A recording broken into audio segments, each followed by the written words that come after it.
आम आदमी पार्टी के नेता और दिल्ली के पूर्व मुख्यमंत्री सत्येंद्र जैन की गिरफ्तारी के बाद दिल्ली की राजनीति में एक बार फिर बड़ा बवाल शुरू हो गया है। सत्येंद्र जैन की गिरफ्तारी पर आम आदमी पार्टी के राष्ट्रीय संयोजक अरविंद केजरीवाल ने प्रधानमंत्री नरेंद्र मोदी और बीजेपी पर सीधा हमला बोला है। केजरीवाल ने कहा कि अब मोदी सरकार का अंत तय है, लेकिन आखिर सत्येंद्र जैन की गिरफ्तारी किस मामले में हुई है और केजरीवाल ने इतना बड़ा बयान क्यों दिया?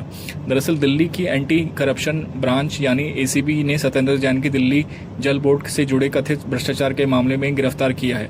इस मामले में सत्येंद्र जैन के साथ कुल 6 लोगों की गिरफ्तारी की खबर सामने आई है। आरोप दिल्ली जल बोर्ड से जुड़े टेंडरों में कथित भ्रष्टाचार और अनियमितताओं से संबंधित है। गिरफ्तारी की खबर सामने आने के बाद अरविंद केजरीवाल ने बीजेपी पर निशाना साधते हुए कहा कि सत्येंद्र जैन को एक बार फिर गिरफ्तार करवाया गया है। केजरीवाल का दावा है कि पिछला मामला भी फर्जी था और यह मामला भी फर्जी है। उन्होंने आरोप लगाया कि बीजेपी अपनी राजनीतिक ताकत का इस्तेमाल करके विरोधियों का निशाना बना रही है। केजरीवाल ने सवाल उठाया कि आखिर कब तक बीजेपी की ये तानाशाही चलती रहेगी। उन्होंने कहा कि जिसे मन करता है झूठे आरोप लगाकर जेल में डाल दिया जाता है, और इसी के बाद केजरीवाल ने सबसे बड़ा राजनीतिक बयान दिया। उनका कहना है कि बीजेपी के पाप का घड़ा अब भर चुका है और बीजेपी की चाहे कितनी तानाशाही कर ले, अब मोदी सरकार का अंत तय है। केजरीवाल ने यह भी कहा कि आम आदमी पार्टी और देश की जनता सत्येंद्र जैन के साथ मजबूती से खड़ी है, यानी सत्येंद्र जैन की गिरफ्तारी अब सिर्फ एक कानूनी कार्रवाई तक सीमित नहीं रही है।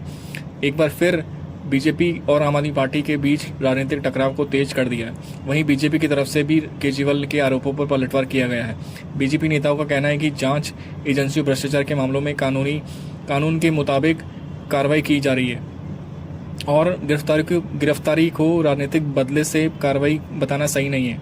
इस पूरे मामले में 2 अलग अलग दावे सामने हैं। आम आदमी पार्टी का कहना है कि सत्येंद्र जैन को राजनीतिक कारणों से निशाना बनाया जा रहा है और मामला झूठा साबित होगा।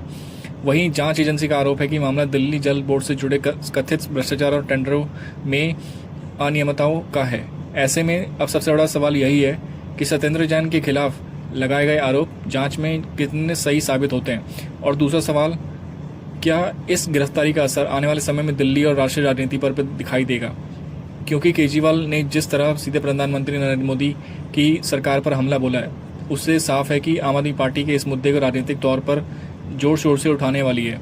अब देखना होगा कि जांच एजेंसी आगे बढ़ने के साथ क्या नए सबूत सामने आते हैं और अदालत में इस मामले की दिशा क्या होती है। फिलहाल सत्येंद्र जैन की गिरफ्तारी के दिल्ली की राजनीति में एक बार नया विवाद जरूर खड़ा कर दिया है। आपको क्या लगता है, क्या यह कार्रवाई भ्रष्टाचार के खिलाफ कानूनी कदम है या फिर केजरीवाल के आरोपों के मुताबिक राजनीतिक कार्रवाई? वीडियो पसंद है तो लाइक करें, चैनल को सब्सक्राइब करना ना भूलें। धन्यवाद, मिलते हैं अगली वीडियो में।